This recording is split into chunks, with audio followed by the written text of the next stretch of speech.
اوس اور خزرج یہ دو قبیلے مدینہ طیبہ میں آباد تھے. آپ نے یقیناً ان کا نام بار بار سنا بھی ہوگا, پڑھا بھی ہوگا. اصل کے اندر یہ اوس اور خزرج کون تھے؟ یہ دونوں سگے بھائی تھے. اوس اور خزرج یہ دو سگے بھائی تھے, یمن کے علاقے کے تھے اور قحطان کے تھے, بنی قحطان میں سے تھے. دونوں سگے بھائی تھے. ان کی اولادیں یہاں مدینہ میں آباد تھیں. یہ لوگ تھے تو بت پرست, لیکن یہودی وہاں کثرت سے آباد تھے مدینہ طیبہ میں. اور مدینہ طیبہ میں یہودیوں نے مختلف مدارس بنائے ہوئے تھے جن کا نام تھا بیت المدارس, اور وہاں یہ تورات کی تعلیم دیا کرتے تھے. یہ ان کی ایک عادت تھی, ایک سلسلہ تھا, اور بہت سارے ان کے وہاں مدارس تھے.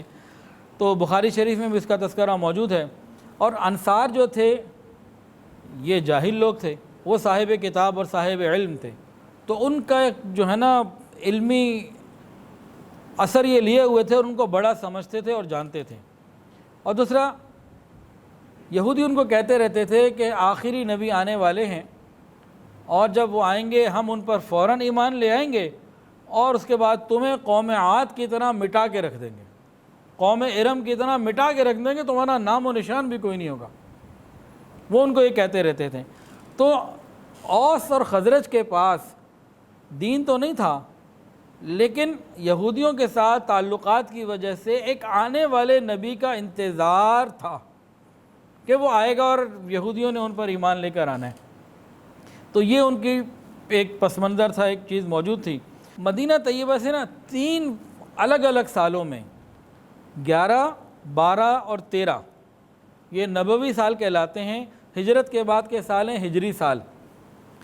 اور دعوت دینے کے بعد, غار حرا کی دعوت کے بعد, یعنی وحی کے نازل ہونے کے بعد سے لے کے جو سال ہیں یہ نبوی سال کہلاتے ہیں.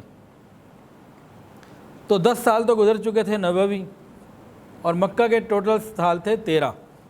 تو 11 سال, 12ویں سال اور 13ویں سال نبوی, ہر سال حج کے موقع پہ رسول اللہ صلی اللہ علیہ وسلم جاتے رہے, اور وہاں تینوں موقعوں کے اوپر مدینہ کے اوس اور خزرج کے لوگ آئے, انصار مدینہ, اور تینوں کے اوپر کچھ لوگ مسلمان ہوئے.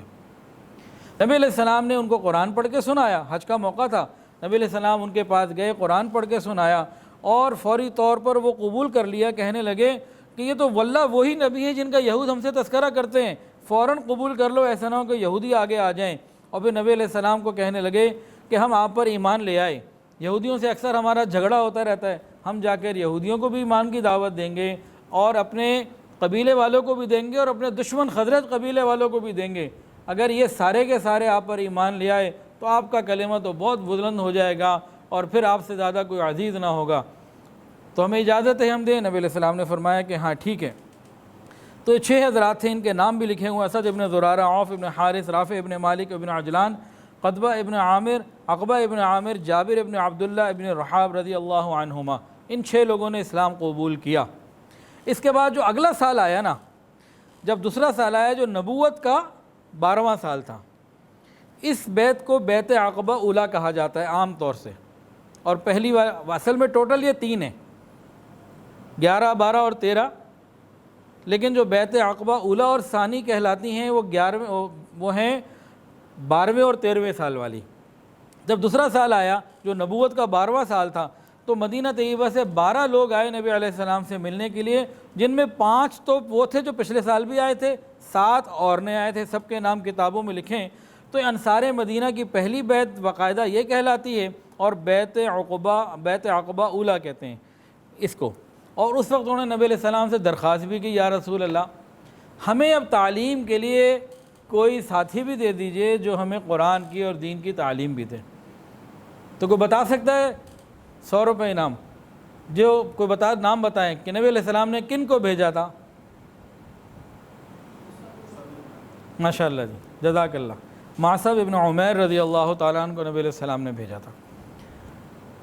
یہ جو دوسری ملاقات تھی بیت عقبہ اولیٰ. اور یہ مسجد کہاں ہے؟ عقبہ کہتے ہیں گھاٹی کو, پہاڑ کے اندر کی گھاٹی.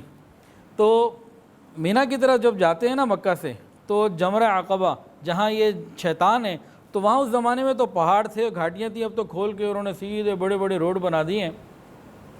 تو وہاں آج بھی یہ جگہ موجود ہے, اور اس میں مسجد بھی ہے. الحمدللہ مجھے وہاں جانے کا, اس مسجد میں جانے کا موقع بھی ملا, 2 نفل بھی ادا کیے. تو یہاں یہ مبارک مقام تھا کہ نبی علیہ السلام نے ان 12 لوگوں کو بیعت کیا اور انہوں نے کہا کہ ہمیں کوئی اپنے ساتھ ایک ساتھی بھی بھیج دیجئے جو ہمیں اللہ کا قرآن سکھائے۔ تو نبی علیہ السلام نے جیسے حضرت نے بتایا حضرت معصب ابن عمیر رضی اللہ تعالیٰ عنہ کو ساتھ بھیج دیا اور یہ مدینہ طیبہ تشریف لے گئے اور ان کو قاری کہا جاتا تھا۔ لفظ قاری کا خطاب یہ پہلے ہے مسلمانوں میں جن کو یہ خطاب ملا، اور انہوں نے جا کے نبی علیہ السلام کا پیغام خوب محنت سے پہنچایا۔ روز 1 گھر 2 گھر کا انتخاب کرتے، اور ان کے جانے کے بعد اگلا سال آنے سے پہلے تک مدینہ کے اکثر لوگ مسلمان ہو چکے تھے۔ جب یہ پہلی ملاقات ہوئی ان سے پہلے والی جس میں 6 لوگ بیعت ہوئے، انہوں نے جا کے مدینہ میں جب نبی علیہ السلام کے تذکرے کیے تو مدینہ کے ہر گھر میں چرچے ہو گئے، نبی علیہ السلام کے ذکر ہو گیا۔ یہ اگلے سال 12 لوگ آئے بیعت عقبہ اولیٰ میں، اور یہ ساتھ لے گئے معصب ابن عمیر کو رضی اللہ تعالیٰ عنہ۔ انہوں نے جا کے جو محنت کی تو تیسرا سال جو 13واں نبوی سال جس میں لوگ آئے 73، تو اس وقت تو مدینہ کے تقریباً ہر گھر میں اسلام پہنچ چکا تھا۔ خوب محنت کی۔ حضرت معصب ابن عمیر رضی اللہ تعالیٰ عنہ، کیا شان ہے ان کی کہ نبی علیہ السلام نے ان کو جو کام دیا، جس کام کے لیے ان کی تشکیل کی گئی، انہوں نے اتنی شوق سے خوبصورتی سے اچھے طریقے سے کام کیا کہ نبی علیہ السلام کو ان کا کام پسند آ گیا۔ ان کے لیے دعا کی قبولیت کی اور ان کے لیے پسندیدگی کا اظہار بھی فرمایا۔ اللہ اکبر کبیرہ، کاش میں اور آپ اللہ ہم سے بھی کوئی دین کا ایسا کام لے لے جو اللہ کے ہاں بھی قبول ہو اور اللہ کے رسول کے ہاں بھی قبول ہو۔ مزہ تو تب آتا ہے نا۔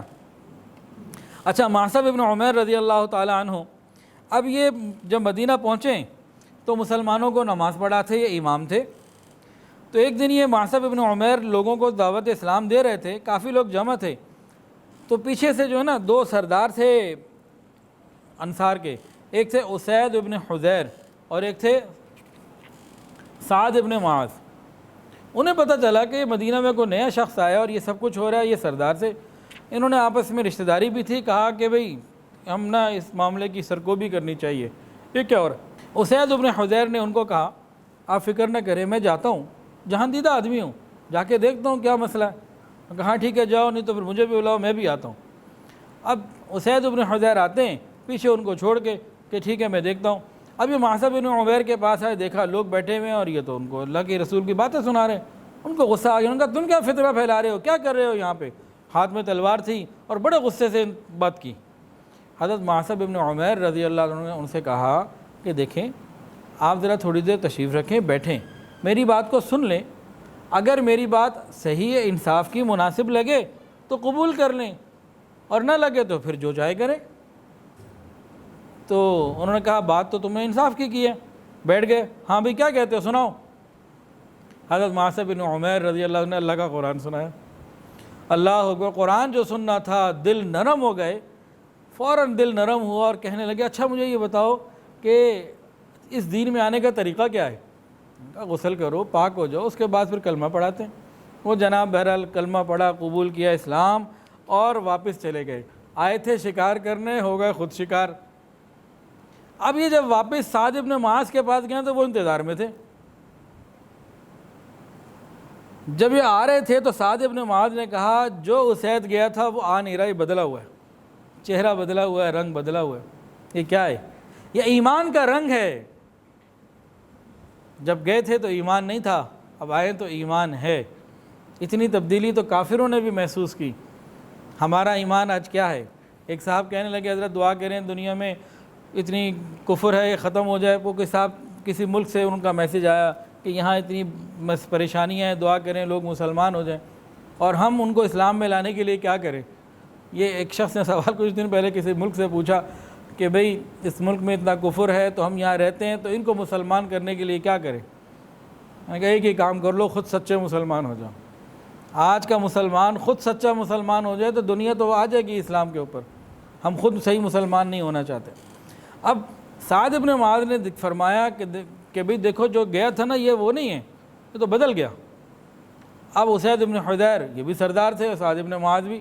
سعد ابن معاذ کا مقام ایسا تھا کہ ان کے اوپر ساری جو ان کے پیچھے والی قوم تھی نا وہ ان کے حکم کو پورا مانتی تھی۔ اور اسید ابن حضیر کہہ کے آئے تھے معصب ابن عمیر کو کہ دیکھو بھئی میں اب جاتا ہوں، سعد ابن معاذ سے بات کروں گا، اگر ان کو لانے کی کوشش کرتا ہوں، اگر انہوں نے قبول کر لیا، میں ان کو بھیجنے کی لانے کی کوشش کرتا ہوں، تو بس سمجھو کہ پورا قبیلہ جو ہے نا وہ مسلمان ہو جائے گا اور آپ کا کام آسان ہو جائے گا۔